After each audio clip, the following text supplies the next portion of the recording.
كرت الجي تي اكس 750 تي اي وحش الالعاب في زمانه، ولكن هل في زماننا بيستحق الشراء لا زال ولا صار خلص مجرد خردة؟ خلينا نحكي اكثر عن هالكرت واذا صح لك بسعر كويس تشتريه او لا. فبدون اي تاخير خلينا نبلش.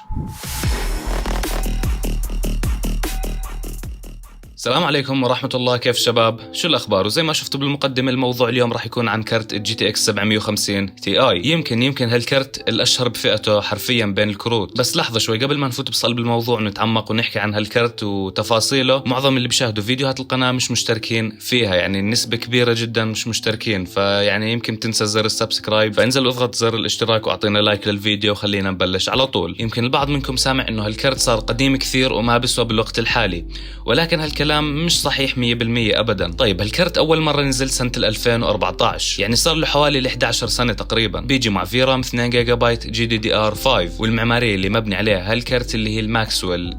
طبعا بيجي بمنفذ البي سي اي اي جن 3، وتردد انه حوالي 1020 ميجا هرتز. كان هالكرت جدا مشهور بفئته لأنه كان بيعطي أداء جدا ممتاز مقارنة طبعا بسعره بباقي الكروت الموجودة كانت بوقتها. حتى بذكر هالكرت كان موجود عندي بسنة 2019 ممكن هيك اشي، وكان صراحة بوقتها يعني جدا مميز بالنسبة لي يعني، وكان طفرة صراحة لأنه كان بيشغل لي الألعاب تقريبا كلياتها اللي بحتاجها والبرامج يعني بشكل سلس للأمانة. وكان بيجي على تجميعات الاستيراد اللي هي اللي بتكون اي 5 جيل ثاني وجيل رابع وهالكلام هذا. ولكن السؤال هون، هل بال 2025 مع تحديثات الألعاب الثقيلة جدا بالوقت الحالي، البرامج الجدا ثقيلة أو حتى للمونتاج، هل كافي هالكرت ولا صار أبدا ما له داعي؟ طيب قبل ما نفوت بالتفاصيل الدقيقة والأسعار وإلى آخره، خلينا نشوف شوية بنش ماركس لهالكرت، هل بيستحق ولا لا على بعض الألعاب. يعني طبعا راح يكون البنش مارك مع معالج الاي 5 10400، فزي ما بنشوف على لعبة مثل اساسن كريد اوديسي يعني قاعد الكرت بيعطينا افريج يعني 30 فريم تقريبا، يعني افريج على دقة ال 1080 بي لو سيتنجز، واللي انا بصراحة شايفه اداء يعني جيد ومقبول صراحة. وعلى لعبة مثل لعبة باتل فيلد 1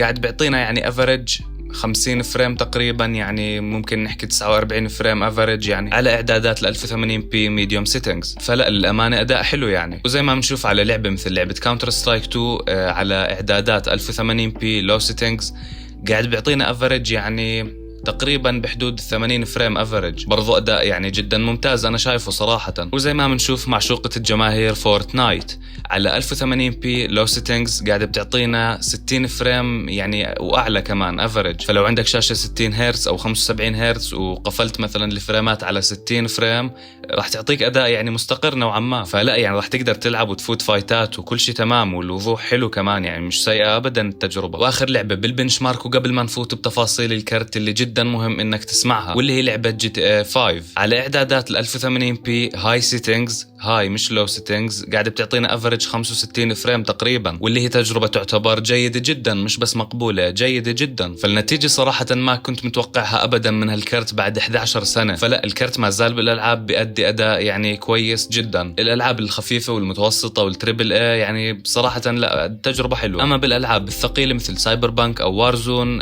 فما راح يعطينا اداء يعني كويس كثير، راح تكون تجربة كثير سيئة من ناحية دقة ومن ناحية معدل إطارات. طيب متى تشتري هالكرت؟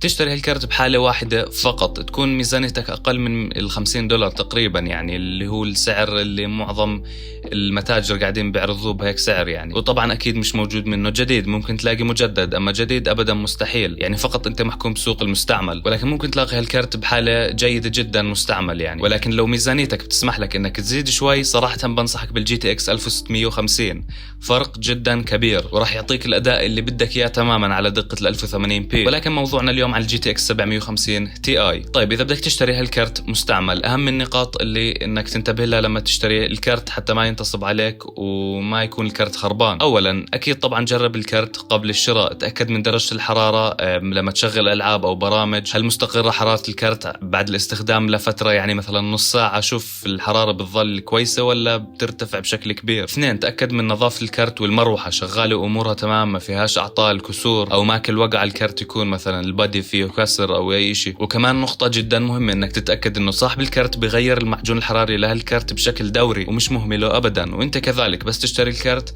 كمان حاول بين كل فترة وفترة تغير المعجون الحرارية لهالكرت حتى تحافظ عليه وتحافظ على افضل درجة حرارة له. واكيد طبعا هذا الاشي بيعكس لك اداء ايجابي، بتاخذ افضل اداء باقل درجات حرارة. طيب لمين موجه هالكرت؟ هالكرت موجه بشكل اساسي للاعبين على دقة ال 1080 بي مع 60 فريم، ولكن حاليا بصراحة أنا شايفه يعني 1080p 60 فريم، وكمان الألعاب الثقيلة 720p صراحة. وكمان مناسب هالكرت لو عندك تجميعة قديمة مثلا عليها i5 جيل ثاني أو جيل رابع أو i3 مثلا جيل رابع وإلى آخره من هالمعالجات القديمة، فبتقدر انك تركب هالكرت وراح يفرق معك الجهاز يعني فرق جدا كبير، وراح يصير يشغل لك الالعاب اللي بدك اياها. فبالنهاية خلينا نحكي عن الخلاصة، هالكرت بيستاهل ولا لا؟ تمام، اذا ميزانيتك محكومة تحت $50 ولقيت هالكرت مستعمل بحالة كويسة ويعني معتنى فيه، بنصحك صراحة انك تشتري هالكرت. ولكن بدك تحط نقطة ببالك انه مش راح يخدم معك كثير يعني سنوات كثير لقدام، لا ابدا، يعني ممكن يكون تمشاية حال ممتاز. اما غير هيك اذا متوقع من هالكرت اداء جدا عالي وتشغل العاب على دقات وعلى جودة، فلا ما بنصحك صراحة. بنصحك تشوف الجي تي اكس 1650 او 1650 سوبر. فبس يعني هذا كان فيديو اليوم، بتمنى اذا عجبك تعطينا زر اللايك وتشترك بالقناة وضيفني على حسابي بالانستغرام، بنزل عليه كثير محتوى ممتاز ومفيد. وشارك هالفيديو مع صاحبك اللي ناوي يجيب هالكرت او بفكر يشتري اي كرت شاشة. فمنشوفكم ان شاء الله بالفيديو الجاي.